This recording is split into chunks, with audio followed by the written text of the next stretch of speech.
Moses is talking to a glowing bush in the desert. Jonah sits inside a giant fish for 3 days and communicates with God. Ezekiel sees flying wheels studded with human eyes and obediently eats the scroll with the text. Let's be honest, if your neighbor in the stairwell tells you that at breakfast today, you won't go argue with him. You're not calling the police. You will quietly close the door and call him a psychiatric ambulance, and as soon as possible. But if all the same things are written on ancient parchment and bound in expensive leather, this is holy scripture.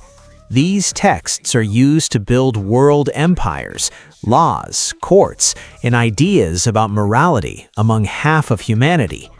The difference between a prophet who changed the course of history and a patient in a closed ward is not the symptoms. The symptoms, as you will see now, match up to the letters in the medical records. The only difference is the historical distance and the number of people who agreed to believe in this hallucination. So who was sick in the end? The prophets?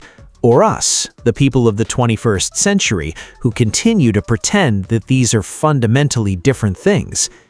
And this video is not an attempt to offend the feelings of believers or arrange banal atheistic banter.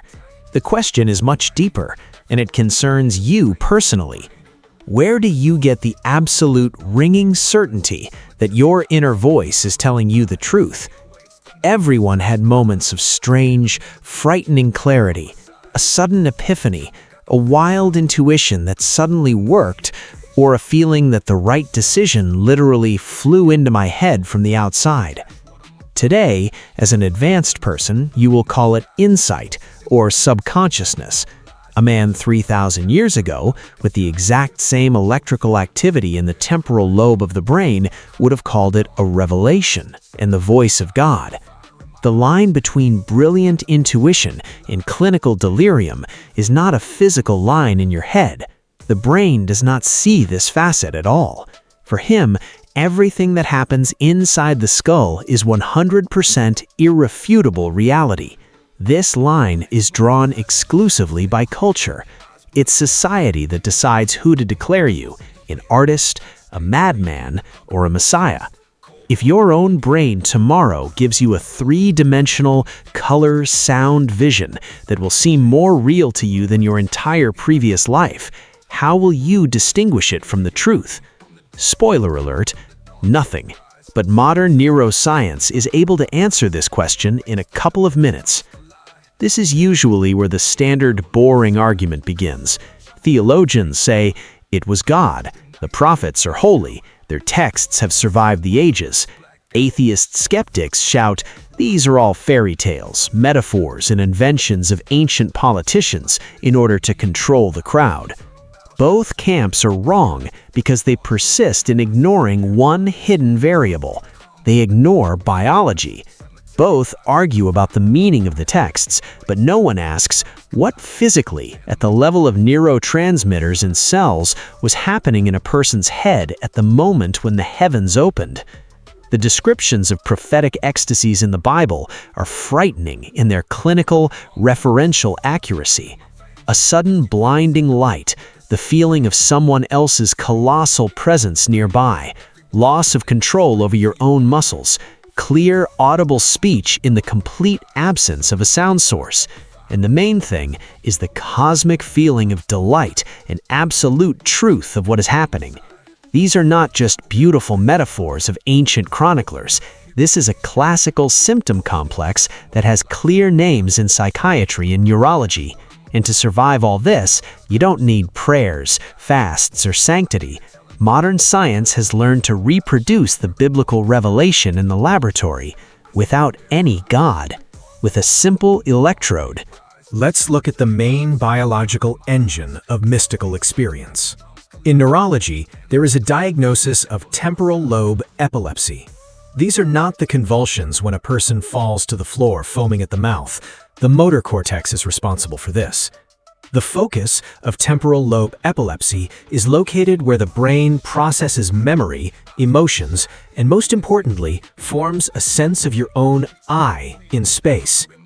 When a microattack occurs in this area, neurologists call it an aura. The body does not twitch, the man freezes. At this moment, he experiences what is medically called an enveloping sense of presence. It physically seems to him that someone huge, invisible, and omniscient is standing next to him. This is accompanied by a flash of light and an explosion of dopamine, which gives a feeling of absolute, inhuman happiness. If such attacks occur regularly for years, a person's personality changes irreversibly. This phenomenon is described in detail and is called Geschwin syndrome. These patients develop three main traits. 1. Out-of-control manic religiosity. 2. A heightened, absurd sense of moral duty and missionary work. And 3. Hypergraphia is an irresistible, obsessive urge to write huge volumes of texts, recording every small detail of their experiences. Now open the Old Testament. Geschwin syndrome is an almost ready-made, step-by-step portrait of a classic biblical prophet. Let's go through the medical histories of the great ones. Moses at Sinai, 40 days without proper food and water on a sun-scorched rock in the desert. In medicine, this is called severe physiological exhaustion and sensory deprivation. In this state, the brain is guaranteed to start going crazy, generating hallucinations. Add to this the fact that acacia trees rich in psychoactive tryptamines, DMT, have historically grown in the Sinai Peninsula. A burning but non-burning bush, smoke, thunder, and voices is a classic picture of acute delirium on the basis of exhaustion imposed on a culture where any vision is considered to be an order from above. The Apostle Paul on the road to Damascus, the cleanest case for a neurologist. Paul is walking along the road when suddenly he's blinded by a bright flash of light. He falls to the ground, hears a voice addressing him by name, and then suffers from complete blindness for several days.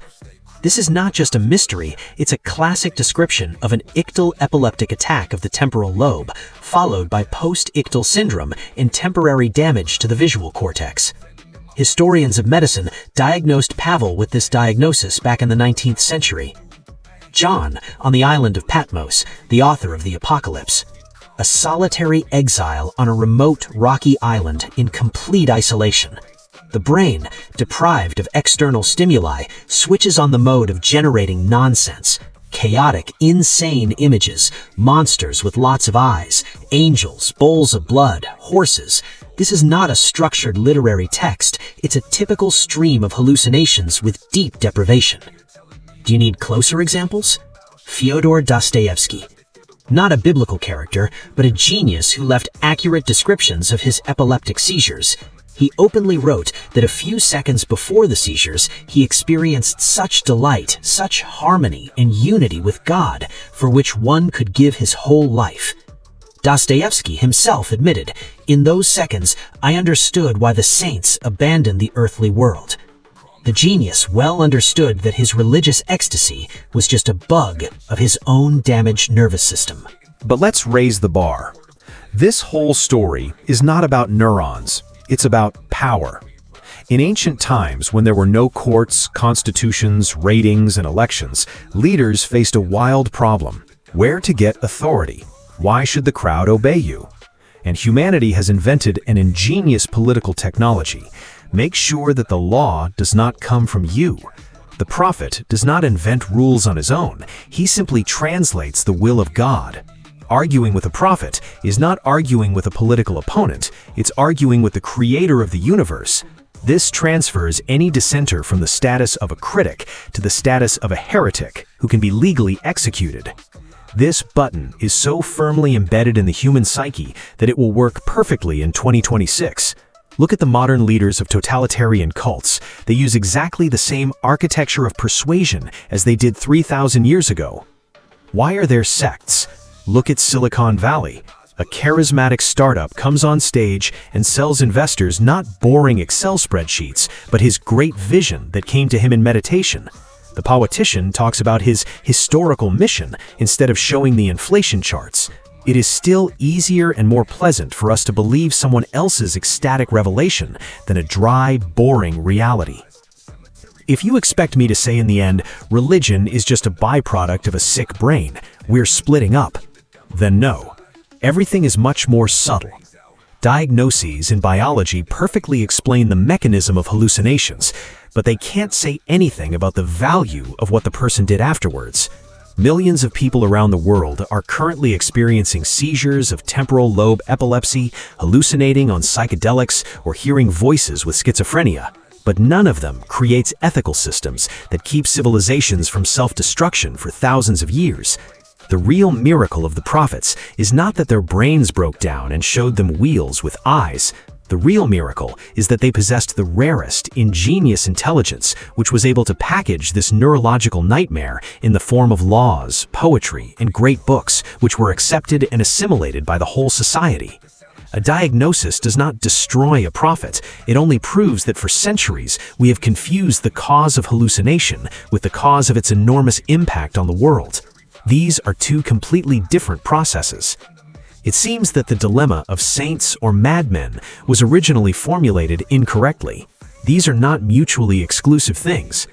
The only real difference between a madman whose ravings can only be heard by himself within the four walls of the chamber and a prophet whose words are quoted by presidents at inaugurations is not the state of their gray matter at the moment of arrival. The only difference is whether someone else besides you believed in this hallucination. And if that's the case, then the main question you should ask yourself when looking in the mirror is not, is my idol healthy? It goes like this.